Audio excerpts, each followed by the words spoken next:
नमस्कार, आप देख रहे हैं इंडिया न्यूज और मैं हूं आपके साथ सरिता तिवारी। करते हैं देवभूमि लाइव की शुरुआत इस वक्त एक बड़ी खबर से। आपको बता दें, हरक सिंह रावत पर बड़ी कार्रवाई यहां पर हुई है। बीजेपी ने कैबिनेट मंत्री हरक सिंह रावत को 6 साल के लिए बीजेपी से निष्कासित कर दिया है। हरक सिंह रावत को आपको बता दें मंत्रिमंडल से बर्खास्त यहां पर कर दिया गया है। बताया जा रहा है कि पार्टी विरोधी बयानों को लेकर उन पर एक्शन हुआ है और इस बीच ये भी खबर मिल रही है कि हरक सिंह रावत कांग्रेस में शामिल यहां पर हो सकते हैं और क्योंकि कांग्रेस के नेताओं से वो मिल भी रहे हैं, जो खबरें यहां पर सामने आ रही हैं। और फिलहाल 6 साल के लिए उन्हें बीजेपी से निलंबित कर दिया, साथ ही साथ मंत्रिमंडल से भी बर्खास्त कर दिया। आपको बता दें कैबिनेट मंत्री हरक सिंह रावत और फिलहाल उन्हें मंत्रिमंडल से बर्खास्त यहां पर कर दिया गया है। आरोप लग रहे हैं कांग्रेस नेताओं से मिलने के, साथ साथ और ये भी खबरें आ रही हैं कि कांग्रेस में हरक सिंह रावत यहां पर शामिल हो सकते हैं। तो बड़ी कार्रवाई यहां पर पुष्कर सिंह धामी ने की है। मंत्रिमंडल से इन्हें बर्खास्त कर दिया है। कांग्रेस नेताओं से मिलने का आरोप उन पर है और इसके अलावा 6 साल के लिए हरक सिंह रावत को पार्टी से भी निष्कासित कर दिया गया है। और आज 12 बजे बताया जा रहा है कि हरक सिंह रावत कांग्रेस में शामिल होंगे। तो एक और अपडेट यहां पर आ रहा है, हरक सिंह रावत कांग्रेस में अब शामिल हो रहे हैं आज 12 बजे करीब। और ये बड़ी कार्रवाई इससे पहले हो चुकी है। आपको बता दें हरक सिंह रावत पर उन्हें बीजेपी से बर्खास्त कर दिया गया है, साथ ही मंत्रिमंडल से भी बर्खास्त कर दिया गया है। तो सीएम पुष्कर सिंह धामी ने बता दें कि मंत्रिमंडल से हरक सिंह रावत को बर्खास्त यहां पर किया गया है। बताया जा रहा है कि कांग्रेस नेताओं से वो मिल रहे थे, ये आरोप यहां पर लग रहे हैं और इसी को लेकर ये एक्शन यहां पर हुआ है। लगातार पार्टी विरोधी बयान भी उनके सामने आ रहे थे। तो सीएम पुष्कर सिंह धामी ने बड़ी कार्रवाई हरक सिंह रावत पर यहां पर की है, उनको बर्खास्त कर दिया है मंत्रिमंडल से भी, साथ ही पार्टी से भी 6 साल के लिए निष्कासित कर दिया है। और इस बीच ये अपडेट यहां पर आ रहा है कि आज आप 12 बजे हरक सिंह रावत कांग्रेस पार्टी में शामिल होंगे।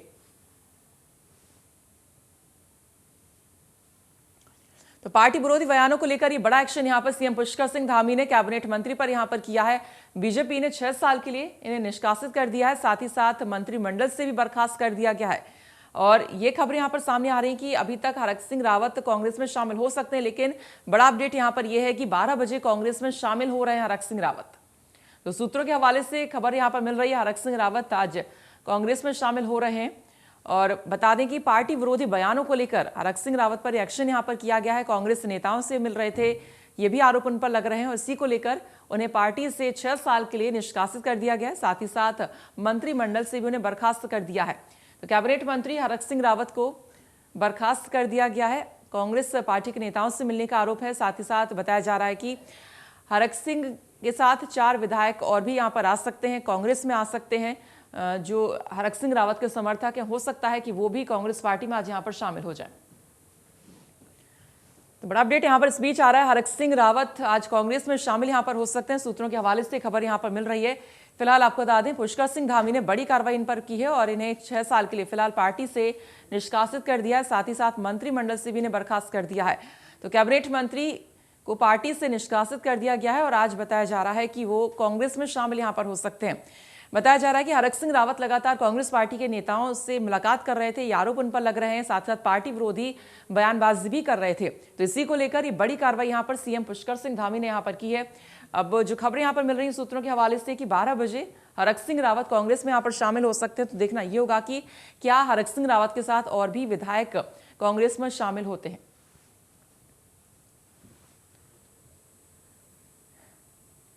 बता दें हरक सिंह रावत ने 2017 में कोटद्वार उत्तराखंड विधानसभा का गठन किया था। 2012 में कृषि, चिकित्सा और कल्याण का कैबिनेट मंत्री ने नामित किया गया था। 2007 में लांसडाउन उत्तराखंड विधानसभा से फिर से निर्वाचित हुए थे। कैबिनेट मंत्री हैं फिलहाल आपको बता दें धामी सरकार में। और इसी पर जानकारी दे रहे हैं हमारे सहयोगी हैं रोहित सोनी, यहाँ पर जुड़ गए। रोहित, हरक सिंह रावत पर क्या कुछ आरोप लग रहे हैं, क्यों आखिरकार इन्हें पार्टी से निष्कासित किया गया है?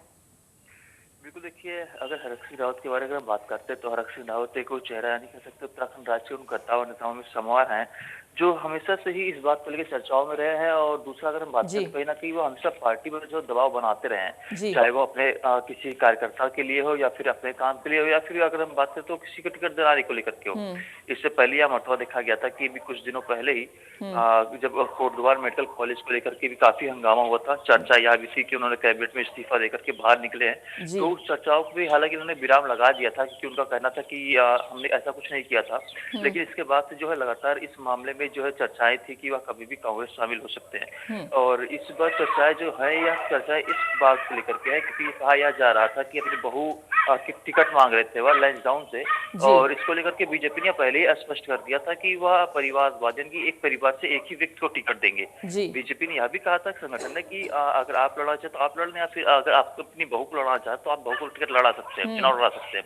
लेकिन हरक सिंह रावत इस बात पे अड़े हुए थे कि नहीं, उनको तो टिकट चाहिए, उनकी बहू को भी टिकट चाहिए, जिसको लेकर के भी लंबे समय से जद्दोजहद चल रहा था। बिल्कुल कह सकते हैं कि यही एक बड़ी वजह है कि टिकट ना मिलना, क्योंकि एक ही परिवार के 2 सदस्यों को टिकट नहीं दे सकते हैं, तो यही एक वजह यहाँ पर है कि टिकट ना मिलने की वजह से कह सकते हैं ये बड़ी कार्रवाई यहाँ पर हुई है और उन्होंने पार्टी से नाराजगी बनी हुई थी। और साथ ही यहाँ पर यह भी पूछना चाहूंगी, हरक सिंह रावत के साथ क्या जो हरक सिंह रावत के समर्थक हैं, जो विधायक और भी हैं, क्या वो भी कांग्रेस पार्टी में शामिल हो सकते हैं? क्या कुछ खबरें मिल रही हैं? बिल्कुल, जो भी चर्चा यही है कि जो उनके करीबी विधायक हैं उमेश शर्मा काऊ, जो उनके हमसे साथ रहे, क्योंकि बीच में जब विवाद शुरू हुआ था कि हरक सिंह रावत के जब कैबिनेट छोड़ के बाहर निकलने के बाद चर्चा यह भी थी कि उमेश शर्मा काऊ भी उनके साथी हैं और वह भी इस्तीफा दे सकते हैं। हालांकि वह उनके काफी करीबी भी हैं, और उमेश शर्मा काऊ का भी देखा गया कि रायपुर विधानसभा क्षेत्र में जो बीजेपी के कोर ग्रुप के लोग यानी कि जो पहले से कार्यकर्ता रहे हैं उनसे और जो उमेश शर्मा काऊ उनके बीच में विवाद काफी देखा गया था। तो उस दौरान भी चर्चाएं चली थी कि उमेश शर्मा काऊ जो कांग्रेस में घर वापसी कर सकते हैं। और वर्तमान समय की अगर बात करें तो कल जो हरक सिंह रावत के साथ उमेश शर्मा काऊ भी दिल्ली में मौजूद है, और जो चर्चाएं फिलहाल चल रही है कि वह आज 12 बजे या फिर 3 बजे के आसपास जो कांग्रेस में घर वापसी कर सकते हैं। फिलहाल यही चल रहा है क्योंकि जब सुगबुगाहट मिली थी बीजेपी को कि हरक सिंह रावत लगातार कांग्रेस नेताओं से मिल रहे हैं, चर्चा यह है कि वह बीजेपी उसमें कांग्रेस में शामिल होना चाहते हैं, टिकट को लेकर बातचीत उनकी चल रही है। तो कहीं ना कहीं पहले इससे पहले कि हरक सिंह रावत कोई कदम बढ़ाते, भाजपा ने एक मास्टर स्ट्रोक खेला और न सिर्फ उनको कैबिनेट से बाहर का रास्ता दिखाया गया, बल्कि पार्टी से भी उनको निष्कासित कर दिया गया अगले 6 सालों के लिए। तो अगर इस तरह से देखें तो अगर अगले विधानसभा चुनाव जो होंगे 2027 में, उससे 1 साल के लिए ज्यादा निष्कासित किया गया, तो ऐसे में उनकी वापसी जो है बीजेपी में फिलहाल 6 साल तक नहीं हो सकती है। तो चर्चा यहाँ भी है, और ऐसे में कहा जा सकता है कि हरक सिंह रावत लगातार दबाव की राजनीति करते रहे हैं और पार्टी पे बहुत हमेशा से दबाव। बिल्कुल, यानी कि कांग्रेस के साथ यहाँ पर बात अगर नहीं बनती है 1%, तो यहाँ पर कह सकते हैं कि 6 साल के लिए पार्टी से निष्कासित यहाँ पर हो जाएंगे। खैर रोहित, आपका बहुत बहुत शुक्रिया पूरी जानकारी देने के लिए।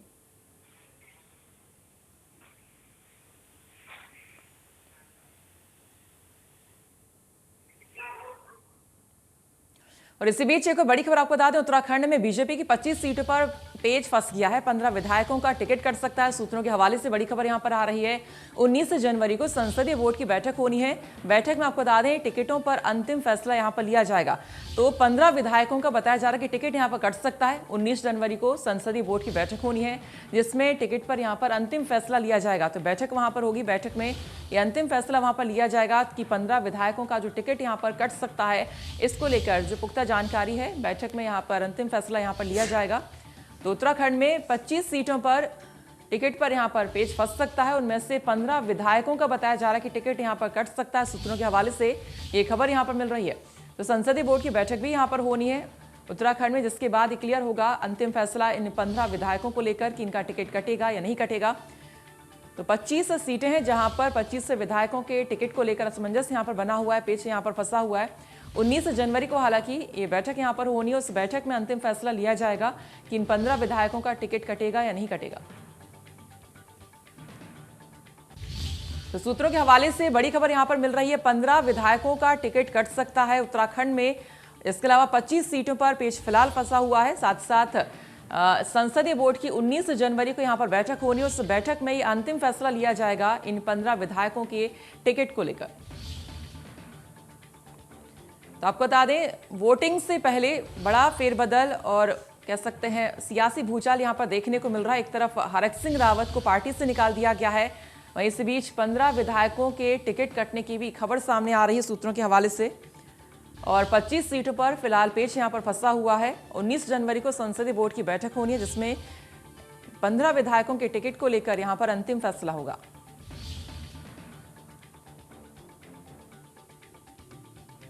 उत्तराखंड चुनाव से जुड़ी बड़ी खबर आपको बता दें, 15 विधायकों का टिकट यहां पर कट सकता है। 19 जनवरी को बैठक में इसको लेकर अंतिम फैसला यहां पर लिया जाएगा।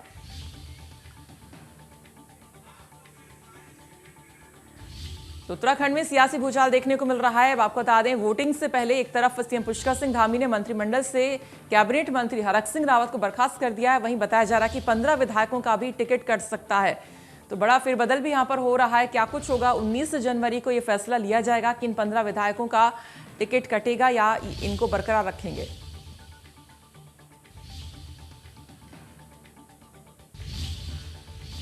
देहरादून में सीएम पुष्कर सिंह धामी ने एक प्रेस कॉन्फ्रेंस की है। आपको बता दें, आज दोपहर 3 बजे प्रेस कॉन्फ्रेंस करने वाले हैं। केंद्र और राज्य सरकार की योजनाओं का यहां पर बखान करने वाले हैं। तो आज 3 बजे CM Pushkar Singh Dhami press conference करेंगे और बताया जा रहा है कि केंद्र और राज्य सरकार की योजनाओं के बारे में जानकारी देंगे।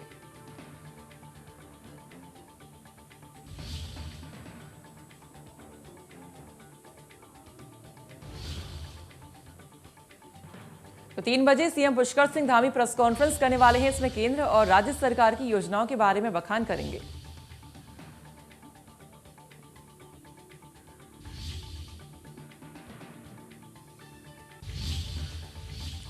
प्रदेश में कोरोना मरीजों की संख्या बढ़ रही है। बीते 24 घंटे में 2682 नए मरीज मिले हैं। 5 लोगों में ओमिक्रॉन की पुष्टि भी हो चुकी है। वहीं पूर्व सीएम तीरथ सिंह रावत भी कोरोना संक्रमित हो चुके हैं। तो इस वक्त की बड़ी खबर आप तक पहुंचा रहे हैं। पूर्व सीएम तीरथ सिंह रावत भी कोरोना संक्रमित यहां पर हो चुके हैं और केसेस हम बता दें प्रदेश में लगातार यहां पर बढ़ रहे हैं और साथ ही साथ यहां पर कोरोना मरीजों की पुष्टि हो रही है। ओमिक्रॉन मरीजों की भी यहां पर पुष्टि हो रही है। बीते 24 घंटे में 2682 नए मरीज यहां पर सामने आए हैं। इसके अलावा ओमिक्रॉन से संक्रमित भी यहां पर लोग हो रहे हैं। तो प्रदेश में कोरोना मरीजों की जो संख्या ये लगातार यहां पर बढ़ रही है और साथ साथ 24 घंटे में करीब 2500 यहां पर नए मरीज सामने आ चुके हैं और वहीं 5 लोगों में ओमिक्रॉन की पुष्टि हुई है।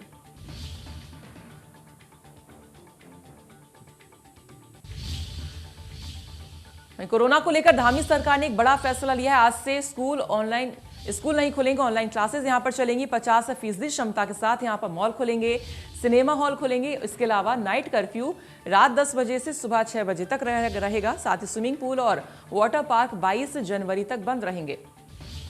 तो धामी सरकार ने बड़ा फैसला यहां पर लिया। नाइट कर्फ्यू रहेगा जारी, आपको बता दें, रात 10 बजे से सुबह 6 बजे तक। इसके अलावा स्विमिंग पूल और वाटर पार्क 22 जनवरी तक यहां पर बंद रहेंगे। जो स्कूल हैं ये भी फिलहाल बंद रखने का फैसला किया गया है। ऑनलाइन क्लासेस ही फिलहाल चलेंगी।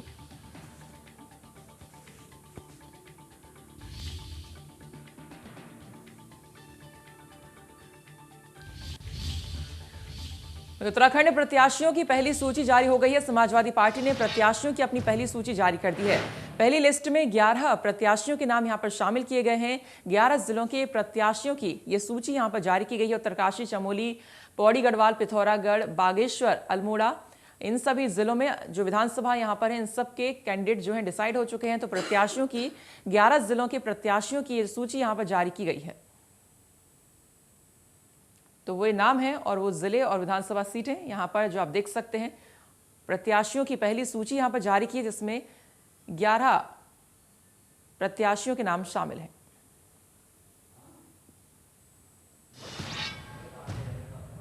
देश में वैक्सीनेशन शुरू हुए 1 साल पूरा होने पर बीजेपी ने केंद्र सरकार की बड़ी उपलब्धि बताते हुए वैक्सीनेशन के आंकड़े साझा किए। तो वहीं कांग्रेस को भी निशाने पर लिया। उत्तराखंड बीजेपी के मीडिया प्रभारी सुरेश जोशी ने रविवार को पत्रकार वार्ता करते हुए वैक्सीनेशन के देश में 1 वर्ष पूरे होने को केंद्र सरकार की बड़ी उपलब्धि बताया। सुरेश जोशी ने कहा कि 140 करोड़ की आबादी वाले देश में यह विश्व का सबसे बड़ा वैक्सीनेशन कार्यक्रम है। तो यानी कांग्रेस का एक घृणित चरित्र उत्तराखंड में देखने को आया। लेकिन हम लोगों की सरकार, आप लोगों के सहयोग से हम निरंतर आगे बढ़ते रहे। आज लगभग 100% हम फर्स्ट डोज उत्तराखंड में लगा चुके हैं। 90% हम सेकंड डोज लगा चुके हैं। अभी जो 2-3 दिन पहले के आंकड़े हैं, जो 15 से 18 साल तक का था, 82,000 डोज उसकी लग चुकी हैं। आगे वो बहुत तेजी से कार्यक्रम बढ़ रहा है। यानी उत्तराखंड भारत का पहला राज्य है जो 100% फर्स्ट डोज लगा चुका है और हम सेकंड डोज लगा करके, संपूर्ण उत्तराखंड में सेकंड डोज लगा करके हम पहले राज्य बनेंगे। थर्ड डोज का बूस्टर डोज भी हमारे यहाँ लग रही है। यानी कुल मिला करके आज का जो ये प्रेस वार्ता है, इसमें मेरा एक सिर्फ आप लोगों से इतना निवेदन है कि इस देश के प्रधानमंत्री जी का भी आग्रह है कि प्रत्येक नागरिक को दोनों डोज, जिसको फर्स्ट नहीं लगी है सेकंड भी लगनी चाहिए। और जिसको फर्स्ट सेकेंड लग चुकी है वो थर्ड के जो अभी क्राइटेरियाज आए हैं उसमें थर्ड डोज लगनी चाहिए। और सरकार पूरी तरह से कोविड से लड़ाई लड़ने के लिए तैयार है और आपका उसके लिए सहयोग चाहिए। विपक्ष के मित्र जो कहें उनकी अपनी विषय हैं, लेकिन सरकार और भारतीय जनता पार्टी और आप लोगों के सहयोग से हम जनता से अपील भी करते हैं कि हर व्यक्ति को वैक्सीन लगानी है। वैक्सीन की देश में कोई कमी नहीं है और आगे भी ये कार्यक्रम सतत चलता रहेगा। हम बहुत जल्दी सेकेंड डोज और थर्ड डोज के लिए आगे बढ़ रहे हैं। इतना एक छोटा सा आग्रह निवेदन जो मेरे केंद्रीय नेतृत्व के द्वारा बतलाया गया था मैंने आपके समक्ष रखा। वहीं देश के साथ प्रदेश में बढ़ते हुए कोरोना संक्रमण पर रोकथाम के लिए पुलिस प्रशासन ने शहर में मास्क ना पहनने वाले और कोरोना गाइडलाइन का पालन न करने वालों के खिलाफ अभियान चलाया। पुलिस ने मास्क नहीं पहनने और अतिक्रमण करने वालों के नगद चालान काटे।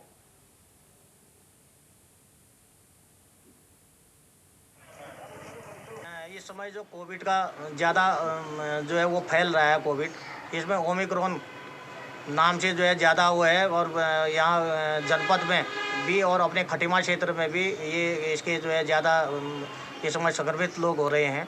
हमें भी शासन से ये आदेश है कि जो है इसकी रोकथाम करने के लिए जो लोग इन चीज़ का प्रयोग नहीं करता है तो उसके जो है चालान काटे जाएंगे। में खटीमा क्षेत्र में मैं जब से आया हूँ यहाँ पर ये देख रहा हूँ कि ज़्यादा जो है लोग सड़कों के किनारे पर ही अपनी ठेलियाँ और दुकानदार जो है बाहर सामान फैला दे रहे हैं। उनसे अनुरोध किया जा रहा है कि जो है इस जो जाम की स्थिति बनी रहती है खटीमा में उसको जो है आप लोगों के सहयोग से इसको दूर किया जाए।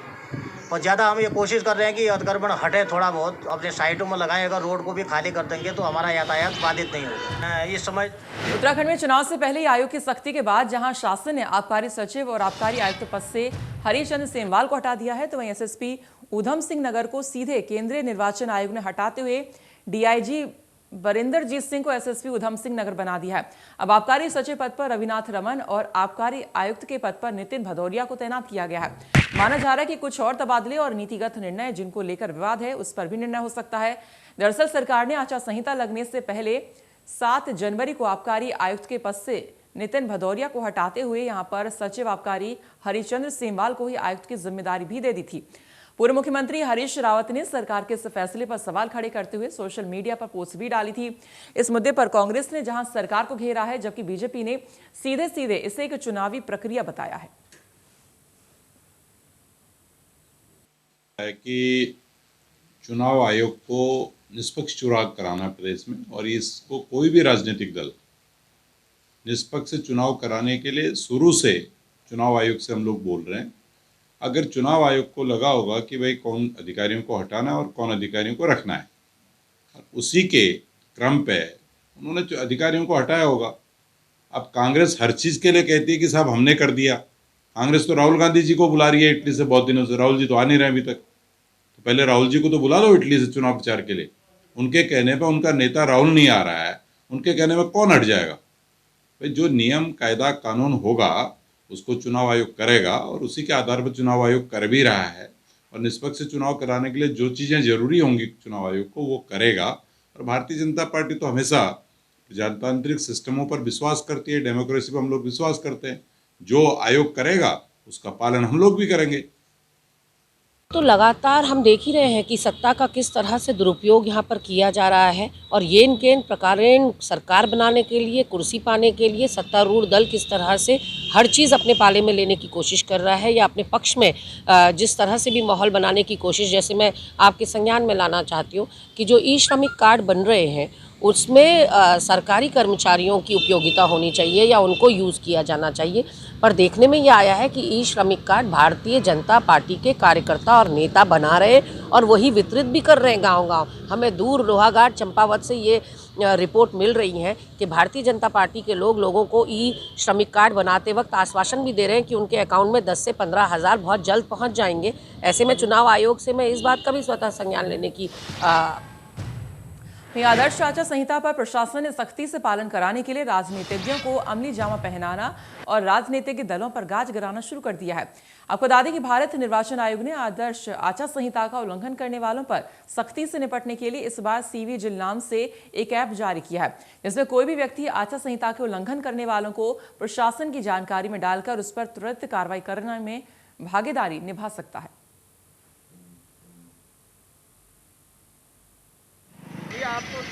है जैसे आदर्श आचार संहिता लगी हुई है, तो एक सी-विजिल ऐप है जिसमें अगर किसी प्रकार का आपको लगता है कि आदर्श आचार संहिता का उल्लंघन हो रहा है तो आप उस पर शिकायत दर्ज कर सकते हैं। शिकायत दर्ज करने के या तो आप अपनी आइडेंटिटी बता भी सकते हैं या छुपा भी सकते हैं, और हमें जो हमारी टीमें हैं वो उस आदर्श आचार संहिता का जो भी उल्लंघन हो रहा है उसकी हमारी टीम मौके पे जाके निस्तारण करती है। तो ये सी-विजिल करके एक ऐप है जिसको आप गूगल प्ले स्टोर से डाउनलोड कर सकते हैं। तो आज किस तरीके टोटल आज सुबह तक हमें लगभग 8 शिकायतें मिली थी, जिसका हमने निस्तारण कर लिया है मौके पे पहुंच के। और मैं चाहता हूं कि ज़्यादा से ज़्यादा लोग इसको डाउनलोड करें सी-विजिल ऐप को, और जहां भी उनको ऐसा उसमें सारी जो भी प्रकार का उल्लंघन है उसमें सारी कैटेगरियाँ लिखनी है, तो आप उसे सेलेक्ट करके और हमें वो अपनी आप जो भी शिकायतें आपकी आप हमें ऑनलाइन दर्ज करा सकते हैं। वहीं हरिद्वार डीएफओ रुड़की के पिरान कलियर क्षेत्र में औचक निरीक्षण उन्होंने किया। इस दौरान उन्होंने अनियमितता मिलने पर एक आरा मशीन को सीज कर दिया और अन्य मशीनों की भी जांच की है। आपको बता दें कि हरिद्वार डीएफओ धर्म सिंह मीणा ने रुड़की के पिरान कलियर में लकड़ी मंडी का औचक निरीक्षण किया। इस दौरान उन्होंने आरा मशीनों के दस्तावेज की भी जांच की और अनियमितता मिलने पर एक आरा मशीन को सीज कर दिया।